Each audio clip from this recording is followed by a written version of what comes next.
Well, hello there. I didn't see you come in. Make yourself at home. Have a drink. While I give some attention to some underappreciated characters and storylines that I personally love. And I hope you grow to love as well. Hey there, everybody, and welcome back. Today we are reading Swamp Thing number 122, and just a little catch up on what's been going on. Last issue, we saw the Sunderland Corporation return, and they are building toxic waste disposal facilities right next to Swamp Thing's home. And there's a couple kids that were trying to monkey wrench it, they call it, where they put sugar in the gas tanks of the equipment there and whatnot, the construction equipment, so that they can't build this toxic waste facility. These are like some eco kids, and they run into Swamp Thing, and Swamp Thing helps them out and keeps them from being murdered by a couple of the guards for this facility. And they end up becoming friends with Swamp Thing and Abby takes them to Chester's house, figuring they could use his phone to call someone to come pick them up, because even though they escaped from the beating, the car did not. So they are currently waiting at Chester's house for their professor to pick them up. In the meantime, we also had the introduction of the new head of the Sunderland Corporation, who is General Sunderland's daughter, Connie Sunderland. And I guess you call it a hostile takeover, because she just walks into the boardroom of the Sunderland Corporation and says that she's taken over. And the board immediately releases control over to her. And she is obviously evil. She definitely has a Mr. Burns from The Simpsons vibe. And she specifically has it out for Swamp Thing because Swamp Thing killed her father, which is something that happened at the beginning of the Alan Moore run. And we left issue 121 with Connie Sunderland calling an assassin that the Sunderlands have used before named the Needleman. So it seems like she's hiring him to kill Swamp Thing, and that is where we left off in issue 121. So first things first, with issue 122, we have the cover here. We see Swamp Thing from the back as he walks through the swamp, and we see that there's like vines and trees around him. And then we see in the foreground is a hand that is holding a special weapon that is an 18-inch long needle. And this doesn't look like a knitting needle or anything. This looks like a weapon from medieval times, almost like Electra or Raphael's size, except it doesn't have the forks on the side. It's just the middle point of that weapon. And we see the name of the issue is Eye of the Needleman, and it is written by Nancy Collins with art by Scott Eaton and Kim DeMulder. So we start on the first page with a quick introduction of Dr. Needleman, who is the assassin known as the Needleman. And we're seeing various moments of his life through newspapers and photographs. And we're seeing that Dr. Needleman has had Sunderland Corporation in his life from a very young age, from basically college on, specifically with helping him get his degrees. He got some kind of Sunderland scholarship. And then when he graduated from college, he worked for Sunderland directly, and eventually leading to him becoming an assassin doctor for the Sunderland Corporation. And we get some narration over these panels that says, "It's often said that people tend to forget their origins once they've become successful, that they turn their backs on those who helped them along the way. Maybe it's true about some people, but not me. If it hadn't been for the General and Sunderland Industries, I wouldn't be where I am today. Someone he could count on to repay a debt when asked. And when I was finally called upon to start doing it, I didn't shirk my duty. I did what was asked of me without complaining, as befits a man of my profession." Now, the last panel of this page, like I said, is of the first assassination that he did. So we see a newspaper headline that says, "Central American Revolutionary Dies Suddenly. Cause of death remains a mystery, uprising feared." And then there's a picture of a man and it says Puerto Rico 78. So I'm assuming someone important died in 1978 from Puerto Rico that was some kind of revolutionary. And Sunderland Corporation is supposed to have sent the Needleman there undercover as a doctor to take out whoever this revolutionary was. Then we cut to Chester's house, where the kids that Swamp Thing helped out in the last issue are still waiting for the professor to pick them up, and they're just hanging out on the porch with Chester and Abby as well. And I'm not sure how long they've been waiting, but it seems like some time, because Spike goes over to Otter and asks, "I wonder what's keeping the prof?" And Otter replies, "Cut him some slack, Spike. It's at least a 90-minute drive from New Orleans." And Michelle chimes in, "Yeah, and that's assuming the prof's bug isn't acting up again." And then Chester looks at Otter and says, "So who is this prof? A friend of yours?" And Otter says, "Yeah, you could say that, The prof, Professor Johnson, is our political science teacher at Tulane. He's the one responsible for opening our eyes to just how screwed up things have become in this country. He's a really cool guy. He marched with King and Carmichael on Washington and protested with Hoffman and Rubens at Chicago. He's been involved with every major political issue of the last 20 years. The Equal Rights Amendment, Greenpeace, abortion rights, nuclear disarmament, animal rights, gay rights. And then he looks at Chester a little bit more seriously and says, so many people in this country are so apathetic and complacent. The prof taught us that ordinary people can stand up for themselves and make a difference. He's the best teacher I've ever had. And then he points at Chester and says, you know, you kind of remind me of him. And just as he says that, the professor pulls up in his red VW Bug. And it's interesting that Otter said to Chester that he reminds him of his professor, because when we see the professor, we see he doesn't really look anything like Chester. He is just an older white man. He's got a mustache. He's wearing a yellow shirt with some blue slacks. He looks like Colonel Sanders without the goatee, or the glasses, I guess. So as he pulls in, the kids walk up and say, it's good to see you, Prof. Yeah, we were beginning to think you weren't going to make it. And the professor chuckles and says, Bertha might not look like much, but she's not let me down, at least not when it counts. And as Otter approaches, he puts his hand on Otter's shoulder and says, so what's going on here? How'd Spike's car end up wrecked? And Otter says, there was an action last night on the site of the toxic waste plant, and things got out of hand. And then the professor gets all serious and he says, I see. Was anybody hurt? And Otter brings up his hand to his forehead to touch his bandage, and he says, just me, thank goodness. I guess that's what I get for being stupid. And then Michelle cuts in, what you did wasn't stupid, Otter. It was brave. And Otter still looks a little bit embarrassed, so the professor puts his hand to comfort Otter and says, I wish you'd contacted me before acting on your own, but it's too late to bitch at you for that now. So how did you get away? And Otter says, oh, we had a little help from our friends. And as he says this, Abby walks up and introduces herself to the professor, saying, meaning me and my husband, I'm Abby Holland. And instantly the professor recognizes her and he says, you're his wife. I saw you on television. And then he remembers that he, in fact, got Swamp Thing tangled up in the governor's race, and he says, I'm sorry about that thing with the governor's race. We didn't mean any harm, at least not to y'all. And Abby says, forget it.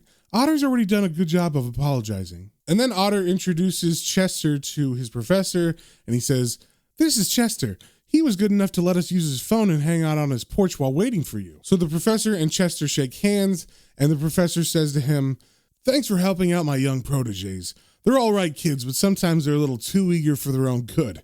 But that's what youth is for, isn't it? And Chester agrees, and then the professor turns to the kids and says, come on, I better get you kids back to New Orleans before you get into any more trouble. It was a pleasure meeting you, Miss Holland. And Abby replies, same here. And then Otter goes up to Abby and says, I can't possibly thank you and your husband enough for what you've done. And Abby shakes his hand and says, don't worry about that.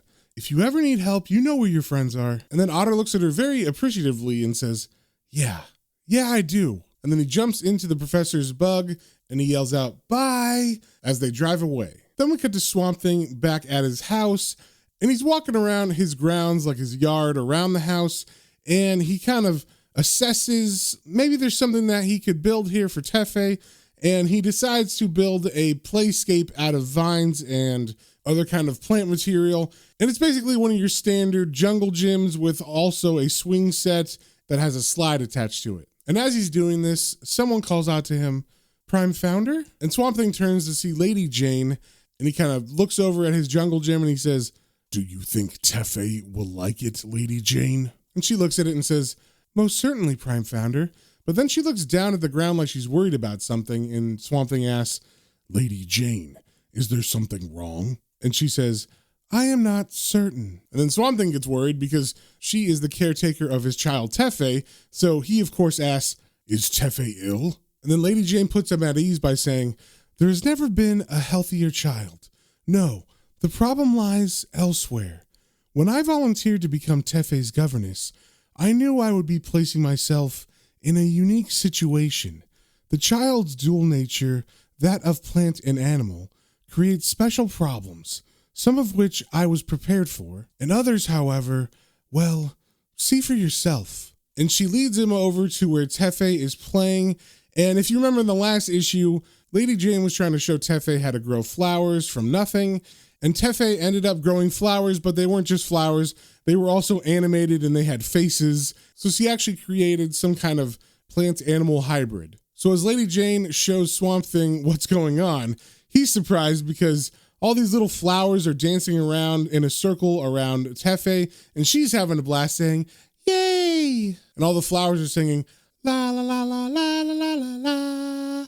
And I'm not gonna lie, they all look like they're having a blast. Then we cut to Chester and Abby, and they're walking in downtown Huma, and they're talking to each other about the kids that just left, and Chester's saying, "Nice bunch of kids." And Abby replies, "Yeah, I think so too. They might be somewhat reckless, but that's what being young's all about." And then she turns to Chester with a smile on her face and says, "I bet you were a real hell-bent radical when you were in college." And Chester answers, "Well, yes and no. The counterculture more or less passed me by. I was a real bookworm during the 60s and most of the 70s. Kind of a nerd, really. It wasn't until I finished my master's that I tuned in, turned on, and dropped out.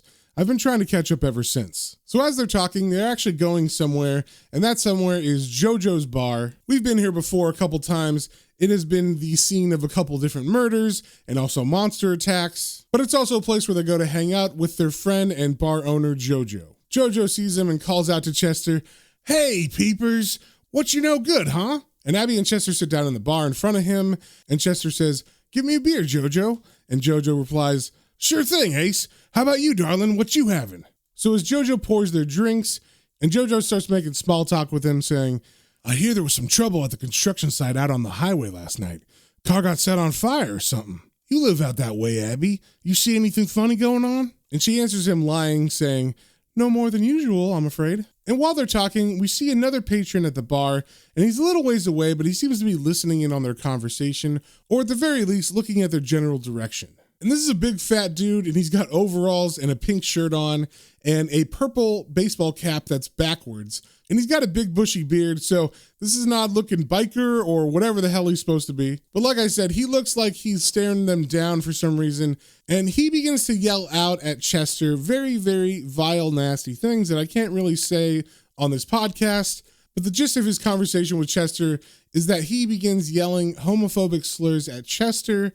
So Chester turns to the man and says, "I beg your pardon, are you talking to me?" And once again, I have to paraphrase most of this guy's dialogue. So the bar patron stands up and goes over to Chester and basically says, "You're that hippie that has gay people staying at your house, aren't you?" And you can see Chester is visibly getting angry, and he says, "I don't see what business it is of yours who I have living with me." And the man begins to point at Chester and says, "Well, it happens there's decent God-fearing folk here in Huma who think otherwise. That homo shit might go over in New Orleans, but it don't fly in Terrebonne Parish." And then I have to paraphrase the second half of his talking to Chester where he says, "And if having gays living in open sin ain't bad enough, one of them's a black." And I'm sure you figured it out, but the words I can't say are referred to gay and black. So just know that he's using very offensive language for those types of people. And Chester gets very angry at this last outburst from the man. So Chester stands up and begins clenching his fists. And then Abby gets alerted and says, "Come on, Chester, we don't have to stay here and take this." And the jerk patron continues, "Go ahead and run. Hide behind the little lady's skirts.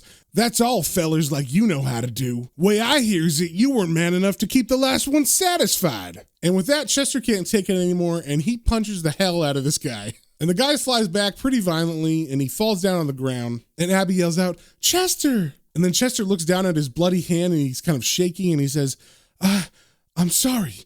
I don't know what came over me." And the jerk patron is on the ground, and he's covering his face and bleeding, and so it seems like Chester might have broke his nose or cut his lip or something, and he yells out, "Brother, you just made a big mistake. Just you wait and see." Then we cut to Tulane University campus in New Orleans, and we see Spike, Otter, and Michelle are in their dorm, and it seems like they're trying to formulate what their next attack is going to be on the Sunderland Corporation. And Michelle is asking Otter, "Are you sure this is going to work?" And Otter says, "I'm not 100% certain, but it's worth taking a chance. If direct action is too chancy, maybe we'll do better taking covert action." So Otter brings Spike and Michelle over to his computer, And this scene is amazing. One of my favorite things about early 90s and late 80s media is when they show cyberspace or anything having to do with hacking. It's just super funny because the writer and artist of said media has to convey what cyberspace and the internet and those kind of things are, and they probably don't even understand those concepts as well. So it's just always fun to see people translate this new technology for the masses. And one thing I love is that as Otter is hacking, all he says is, now, if I remember my Bill Gibson correctly, and what he's referring to there is William Gibson, who wrote a lot of sci-fi novels in the 80s, Neuromancer being one of the best. And I believe that he's also the guy that came up with the term cyberspace. So he's literally hacking into Sunderland Corporation based on what he read in a William Gibson novel. And we see on the screen that there's some kind of weird pipeline and a cord going through it, and it's all psychedelic looking and kind of weird. So this seems to be him hacking in cyberspace. And even though Otter has only read a couple William Gibson novels, and he's not really trained to be a hacker, he has no problem breaking into the Sunderland Industries mainframe directory. And what we're seeing on this mainframe directory that's on Otter's screen is basically, it just looks like the desktop of any computer where there's a background that says Sunderland Industries, and then there's a bunch of file programs lined up around the bottom border. And Otter says, "We better act fast. It's only a matter of time before they realize they've got company." And Michelle is looking over his shoulder at the screen and she says, "What's that? Project Proteus?" And as Otter clicks it, he says, sounds interesting.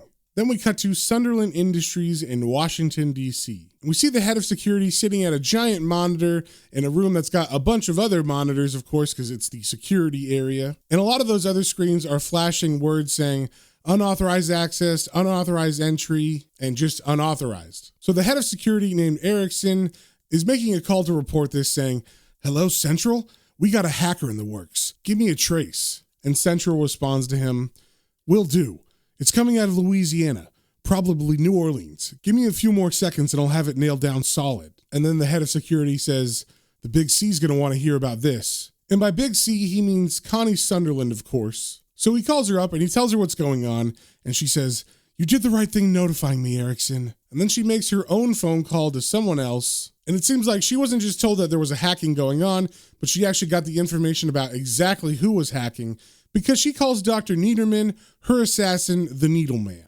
And she says to him, "Hello, Doctor, Connie Sunderland. I have some more information concerning that special case we discussed earlier. My operatives have identified one of the patients. His name is Arthur Otter Dole, and he is a student attending Tulane University. Although the boy is diseased, he isn't the true carrier. That one would be Professor Clark Johnson, a political science teacher at the university and leader of an anarchist student group. He's been spreading the infection for several years, and it's high time it was finally contained." And as she's talking, we're seeing Dr. Needleman holding up and admiring his really long 18-inch needle that he uses to kill people. And he replies, "I see. And your prognosis?" And Connie Sunderland answers with a very evil look on her face, "Terminal." So if you didn't catch it, basically they were speaking in code because he's a doctor, so she was talking about patients and infection and people that needed to be cured or diseases that needed to be removed. And obviously she was just giving names of Otter and the professor to Dr. Needleman so he could kill them. Then we cut to Metairie, Indiana, and we see a house, and on the house there's a sign that says Barron's the One Inn. And the reason why it has that sign is because this is the actual house of the Republican candidate Barron from the governor's race a couple issues back, and he is getting a phone call. So we cut to him in his office, and of course his office, if you remember, has a bunch of racist paraphernalia, and his phone is ringing, so he answers it saying, "Hello, Barron here. Mr. Boudreau, why of course, I remember you. How can I be of service?" Then we cut to a man staring out of a window, and this is Mr. Boudreau who was talking to Barron. And it turns out that Mr. Boudreau is the neighbor of Chester. And if you remember in the last issue, he was all mad that Chester had hippies on the front lawn, which were those kids that were waiting for the professor. And then also that there was a gay black man moving into the house with Carl, Chester's roommate. So he answers Barron on the phone saying, "Something needs to be done, Mr. Barron. It's getting worse. Today, one of them hippie perverts punched my nephew Tebow in the face for no damn reason. I tell you, Pretty soon, a decent person won't be able to walk down the street without fear of being beat up or raped. And if that weren't bad enough, he's got that damn swamp hussy going in and out of his place at all hours of the day and night, and with the youngin'. And Baron cuts him off with a question saying, swamp hussy? And Boudreaux answers, you know, that swamp critters gal. And as Baron hears this, he gets a big smile on his face and he says, I see. Thank you for keeping me informed, Mr. Boudreaux. It's people like you that keep America great. I'll get on this right away. You have my word on it. And as Baron is saying this last part, he's looking in the mirror, specifically at the scar on his cheek. And if you remember, the scar is from Swamp Thing because Swamp Thing was mad at Baron for running an anti-Swamp Thing ad for governor that personally attacked Abby. So Swamp Thing cut his cheek with a vine, and Baron has not forgotten that encounter. So then we cut to Swamp Thing's house, and Abby and Swamp Thing are sitting on the porch looking at the sunset. And Abby is recounting to Swamp Thing what happened with Chester at the bar earlier today. And she's saying, I couldn't believe my eyes. Chester actually took a swing at someone. Granted, the jerk had it coming, but still. Chester, he's the most passive man I know.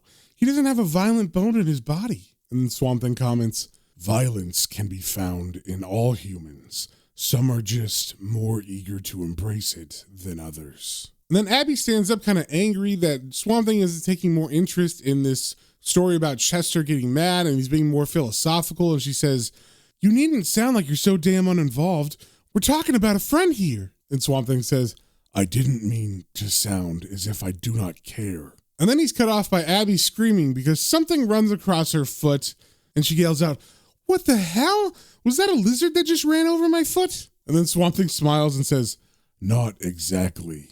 And then he reaches down and picks up the thing that ran across her foot, which is one of Tefe's little singing daisies. And Abby asks, what is it? And Swamp Thing replies, I'm not sure. They are creations of Tefe's. Pets, perhaps. And as they look at it, as it's in Swamp Thing's hand, it's just singing, la la la la, la la la la. And Abby says, it doesn't seem very bright. And Swamp Thing replies, they are alive, but not sentient. More like three-dimensional cartoons, the product of a young child's imagination. And then the flower runs off Swamp Thing's hand and begins to sing again as it lands. And Abby looks at it concerned, saying, I don't know, Alec.